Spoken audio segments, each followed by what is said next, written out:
Hello everyone and welcome back to another Fam 2 Cents cooking video. Today we are making homemade hash browns and we're going to go ahead and jump right into it. Step 1, you want to go ahead and peel your potatoes and sit them over in some cold water while you peel the rest. Moving on to step 2, we're going to use a cheese grater to shred your potatoes. You want to go ahead and shred them right into the water so that way they don't brown. Be very careful using it. It can be a little dangerous, especially when you get down to the end of the potato. I'm wearing a glove for my safety, so I'd recommend you do too if you have it. If not, just be very careful. Step 3, we're going to lay out a paper towel, put our cleaned potatoes onto the paper towel. You want to rinse them off beforehand until all the starch is gone. You want to see the water as clear as it can be. And as I said, next, take the paper towels and place the potatoes on there. Place one on top and get as much of that moisture out as you can. This will help with crisping them up. After you do that, it is time to season. I hit this with some salt, pepper, onion powder, garlic powder, a little bit of olive oil, and I also put some flour in there in order to create somewhat of a binding agent. Some people use eggs. I didn't use one in this one, but I did put some cheese in there. Cheese is totally optional, but it does make it taste good, so it's up to you whether or not you want to use it. Now, molding your hash browns is the next step. This could be a little tricky, especially if you don't have any molds available to help you kind of mold them. So I did it by hand, and as you can see, they're not the prettiest. This was kind of my first run at making homemade hash browns on my own, so I just kind of winged it and did what I could. I'm oiling the ones that are going into the air fryer first.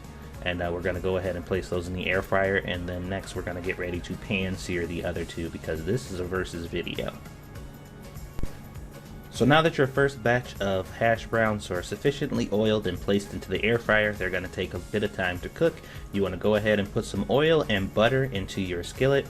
And you want to go ahead and melt that butter into there, and you are going to pan fry the hash browns over here. Now, different recipes suggested that you cover it while you're cooking it. I did so in this video, but I don't think it's absolutely necessary. You know, I'll leave that up to you guys on whether or not you're going to cover it or not. But brown them evenly on both sides. Should take about anywhere from 4 to 5 minutes on each side to make sure that they are sufficiently browned. And there you go. You're done with the pan version. When your hash browns are about done, they should look similar to this. If this is a little dark, just shorten your cooking time. Now would be the time to check on the hash browns inside of the air fryer. As I said before, about 15 minutes on one side, and then you can flip it. Usually you don't have to flip them in the air fryer though. The little holes on the bottom of the grate that holds them in usually cooks it evenly on both sides, so flipping isn't always necessary, but if you want a bit of an even cook, sometimes it helps. So you can do that if you like. If not, like I said, it should take about 15-16 minutes for those to cook.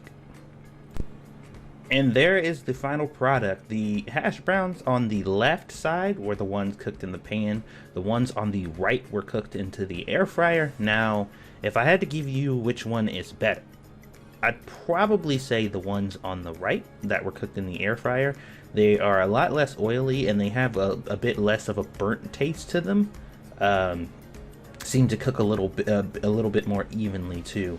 That's not to say that the pan fried ones aren't as good, but you know, if I had to do a direct comparison, since this is a versus video, definitely I would go air fried over not. So hopefully you guys enjoyed the video. Thank you guys for watching, and I will see you guys on the next one.